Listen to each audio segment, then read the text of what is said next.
Let's create some lush jungles.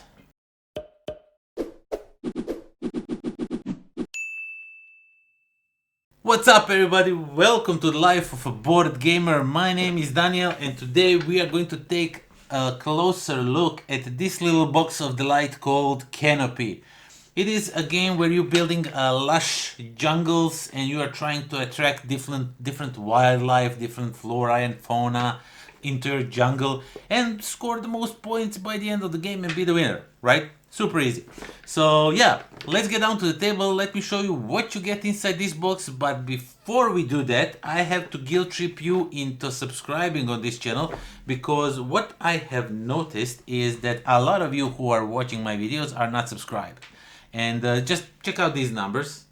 That's just insane numbers. Now, I mean, come on. So yeah, please do consider subscribing on this channel, because that way you help this channel grow, and when this channel grows, the content will grow. You will get even more content, better content. I mean, I'm doing my best, but if I have more subscribers, more income, that way I can do, like, hire somebody to help me out with this, all of these things. So yeah, you know what I'm saying. So please do consider subscribing. And now let's get down to the table and let me show you what you get in a box of CANOPY. Okay, let's check out CANOPY. And since this is a small box, let me just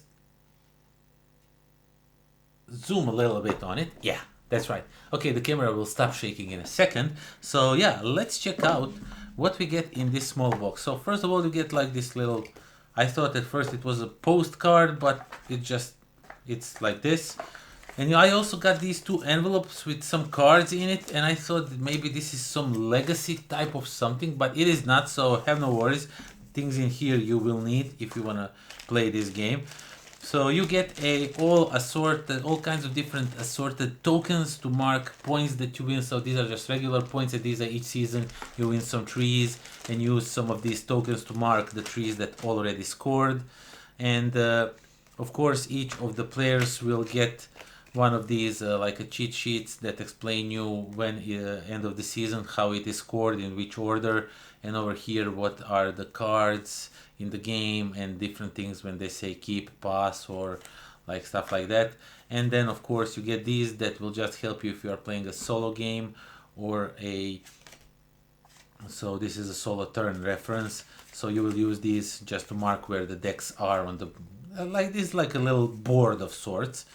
So you get the rules for 2-player and 3 and 4 players, which I find weird because on the box it says it's a 2-player game.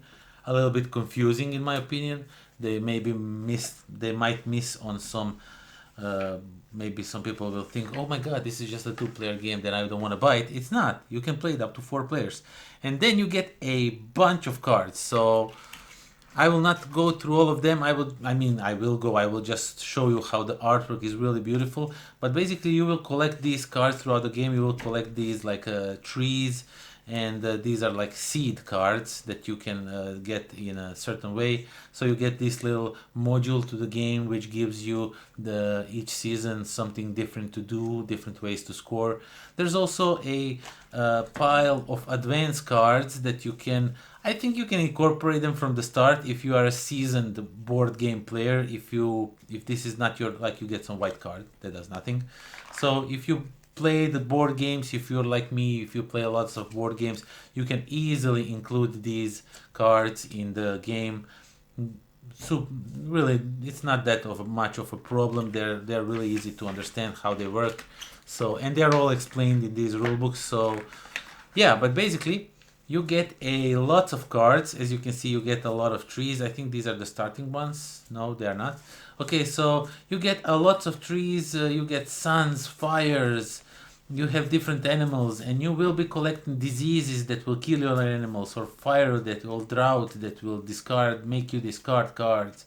And the main thing of the game is to build the tallest trees and have the most trees. And you can just either, when you get a new tree, you place it in front of yourself, for example like this. Every other card you will put in front of you, but these trees are like the main thing of the game. And then when you get another tree, you can decide if you want to like make it a little bit bigger to score you more points at the end of the game, because once you put this, you will get then some points. Or you can decide just to build more trees, so that way you can also win points. There's all kinds of different strategies how to win points.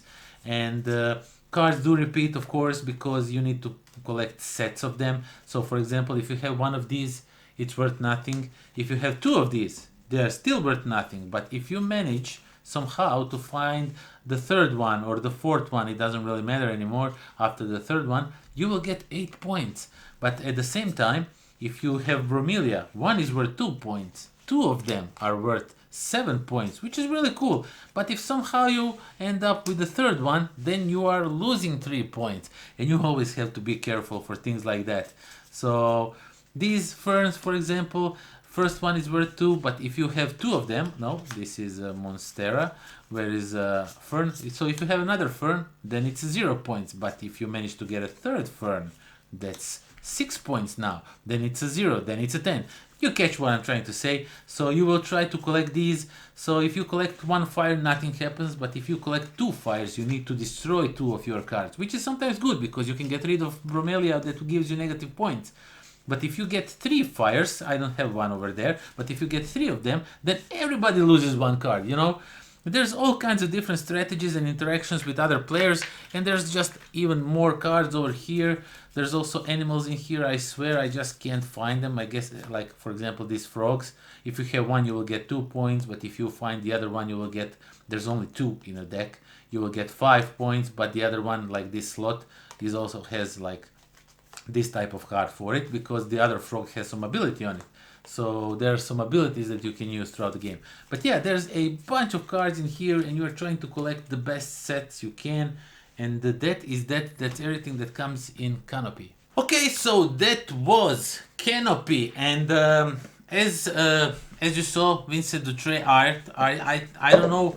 I mean, you probably recognized it. I don't know if that guy cloned himself or something, like how he can manage do art for 90% games on the market. I'm just speculating the numbers, but he's everywhere. He's doing artwork for everything, and I'm not sure when does he manages that. My only solution is he cloned himself. I don't know what else to tell you. Okay, so when I got interested in a CANOPY, when I received this review copy, I was mainly interested in it because it was a 2-player game and it sounded interesting. But then I found rules for 3 and 4 player games inside. But I kind of dismissed them right from the start because I was really interested in this game as a 2-player game. And I played it as a 2-player game and absolutely enjoyed it. This game has this interesting mechanic going on where you have these 3 decks. And you go one by one, and you pick first one. You look at the cards. If you want to add the cards to your pile, like to your CANOPY, if you want to add it, you then just decide, okay, I will add them. You put 1 card down for the next player, for the other player to look at, and you are done. But this is the interesting part. If you decide to skip on it, if you decide like, I don't like that first pile, maybe because there are some planes in here, like 1 or 2 planes is good, but if you have 3 or more, then you get minus points. So you really don't want to do that, right? So when that stuff happens, you want to skip the pile. You don't want to take it. Or if some other cards show up that you can use them to eliminate different cards, then you can take them. There's all kinds of different options, but you catch my drift. So then what you do is you put the cards back down, try to remember what's in a pile, and add 1 more card blindly so you don't know what it is, and you go on to the next pile. You have 3 piles. On the next pile, there's a little bit more cards, maybe, if nobody took it. And then you check these out, okay, I don't like it, and then you go to the 3rd pile, and if you don't like the 3rd pile, then you have to take 1 card from the top of the deck, whatever it is, you have to put it in your CANOPY, and that is that. So in this game you are trying to collect animals. There's some set of animals that you can collect. You are also trying to collect these plants and the sun and water, all kinds of different cards that combo with each other, and you are trying to score the most points. You play for 3 rounds, and after the 3 rounds, who has the most points is the winner. Super simple, but that mechanic is so interesting. It is so much fun that I just can't describe enough how much I enjoyed it, because like I see what my opponent is collecting, what items, and I pick up the whole deck full of cards, and I see some cards that will hugely benefit to him, but at the same time, if I take them, I would hurt myself very much. So now it is that wager. Do I hate pick this deck, like this deck of cards, or do I just leave it for him and go for the other one, because the other one might have cards that I really want to, might have that other animal that will give me extra points or some abilities or whatnot. So it's always that, like, what to do. Should I pass that deck? Should I hate pick? It was so much fun, and that's a two-player game. And then I decided, okay, let's give it a go. Let's try to play it 3 or 4 players. Now, I haven't played 4 players, but it plays the same as the 3-player game. It is a little bit different. Usually when you're playing 2-player game, there's 3 stacks in front of you, both players, and you just go 1, 2, 3. But when you are playing 3 players, for example, just picture that I have 2 people over here, I will have one deck in the middle that is available to all 3 of us, and then we'll have 2 decks between each player. So 1 deck between each player. So basically you have 3 decks. One you share with the player on your left, one you share with the player on your right, and everybody shares that one in the middle. And then comes the great thing in this game, that at first, as I said, I was dismissive. I was like, I don't want to play it in 3 or 4 players. But now I think I exclusively want to play it with 3 or 4 players. Just because you can mess up with each other, in a sense that I can constantly, like, take this pile and completely neglect this one, don't even look at it, because if I don't pick it up and don't look at it, I don't have to add card to it. So I can, like, if I see that the player on my right is doing well, I can knowingly, like, not go to this pile, just take what it is in those 2 piles, maybe work with a little bit with this player until we catch up. And once we catch up, once we are like, because everything is visible, there is no secrets, there's no secret cards playing or anything. So once you have that, you can then, like, you are all in a, like, if you see or feel that you are on the same level, then you can start taking this pile. So there's like an extra level of strategy with 3 or 4 players, and I thoroughly enjoyed that even more than a 2-player game. So yeah, that's all I have to say about it. It's great. Oh yeah, of course, one more thing. There is like this little deck of cards with little events that can happen each season. In a 2-player you play 3 seasons. In a 3 or 4 players you just play 2 seasons.